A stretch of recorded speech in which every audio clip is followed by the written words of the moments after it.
उन्होंने मुझसे suicide note लिखवाया जबरदस्ती। बोले कि मेरा तो कुछ नहीं कोई कर सकता, जो लिखना है लिख सकती है। उसके बाद उन्होंने मुझे पंखे पे टांग दिया।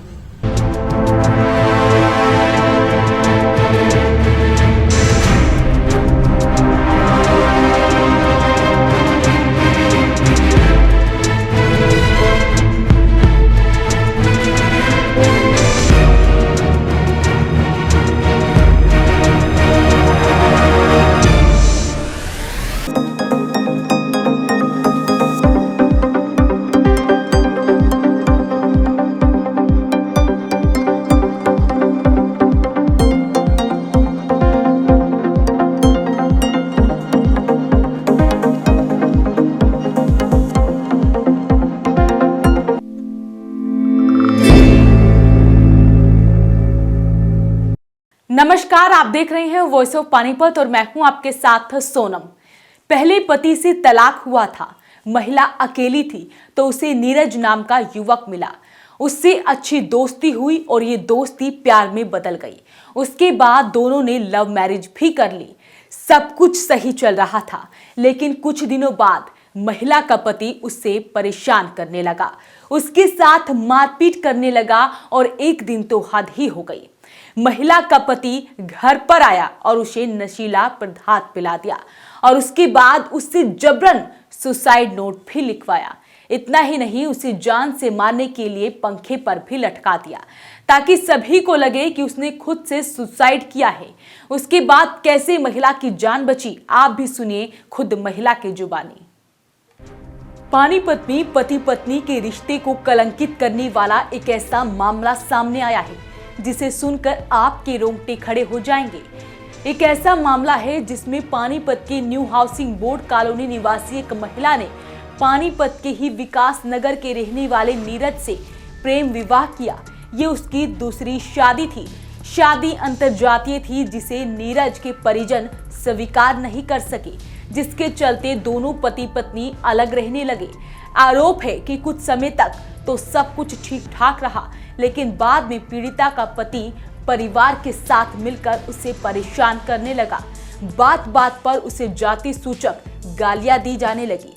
ये सिलसिला लगातार चलता रहा और वो बर्दाश्त करती रही। पीड़िता के मुताबिक एक दिन तो हद ही हो गई जब उसके पति ने उसे पानी में नशीला पदार्थ घोलकर पिला दिया और जबरन उससे सुसाइड नोट भी लिखवा लिया। पीड़िता ने बताया कि इसके बाद पति उसे फांसी के फंदे पर लटकाकर फरार हो गया। जब उसकी बेटी ने देखा तो अपने मामा और नानी को इसकी सूचना भी दी। इसके बाद उन्होंने फंदे से महिला को नीचे उतारा और अस्पताल में इलाज के लिए भेजा गया। अस्पताल में लगभग 15 दिन तक वो जिंदगी और मौत के बीच जंग लड़ती रही। हालांकि उसकी जान तो बच गई, लेकिन फिलहाल वो चलने फिरने और बिस्तर से उठने से भी लाचार है। 2013 में हमारी शादी हुई थी, लव मैरिज। मेरी कास्ट अलग है, उनकी कास्ट अलग है। उनके घर गए तो उनके घर वालों ने हमें एक्सेप्ट नहीं किया और हमें घर से बाहर निकाल दिया।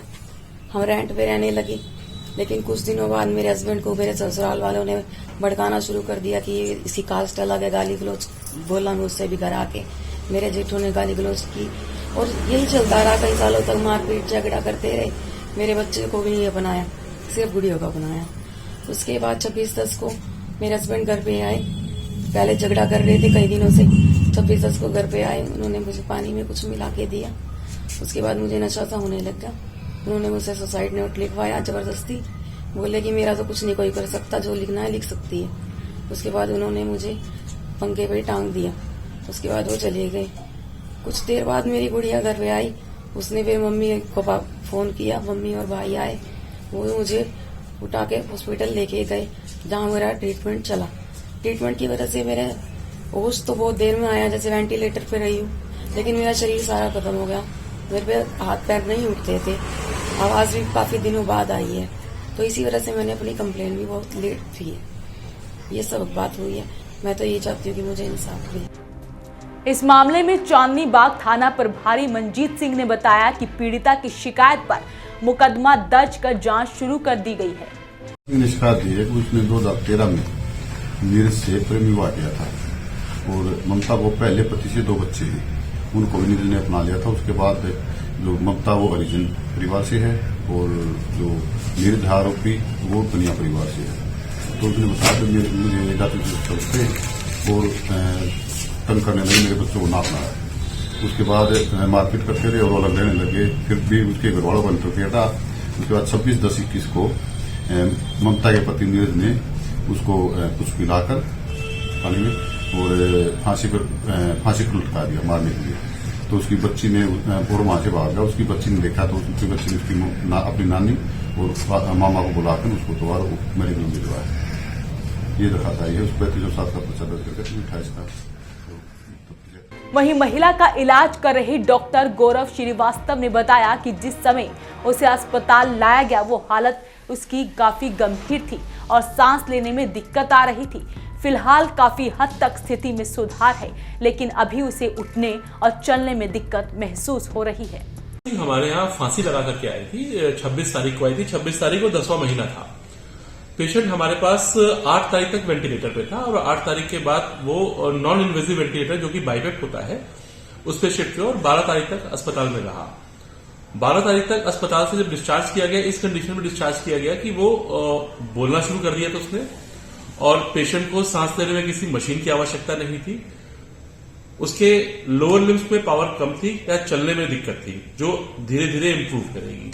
जिस समय पेशेंट हॉस्पिटल में आया था उस समय वो बिल्कुल मरणासन था, सांस नहीं ले पा रहा था। आते ही इमरजेंसी में हमारे डॉक्टर्स ने उसको ट्यूब डाल के उसको कृत्रिम सांस लेने की मशीन पे शिफ्ट किया जिसको हम वेंटिलेटर बोलते हैं। क्लिनिकल बेटर है क्योंकि जब वेंटिलेटर बहुत लंबे समय तक पड़ा होता है तो हमारे फूड पाइप पे थोड़ा सा कॉन्स्ट्रक्शन होने की चांसेस रहते हैं जिससे कि खाने में दिक्कत आती है और दर्द होता है।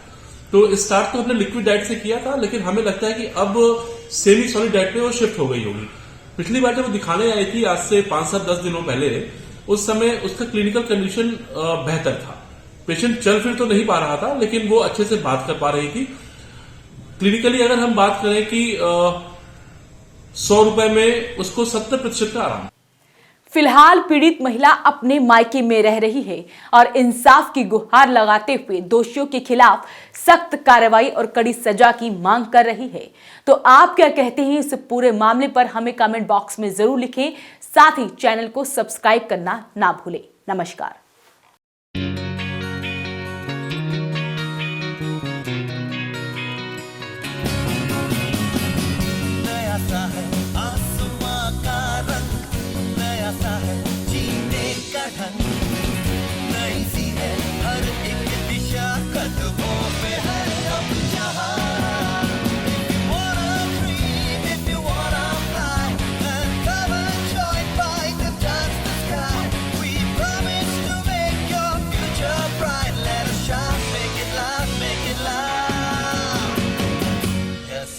Yes, fight.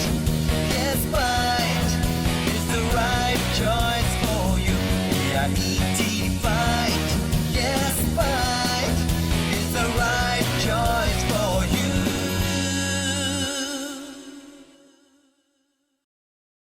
Samsung LED TV, Western LED TV, Westway LED TV, world class LED TVs under one roof.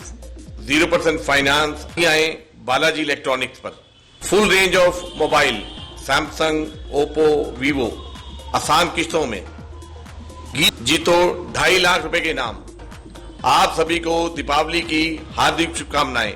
Balaji electronics, GT road near federal bank, Panipat. 9812214543।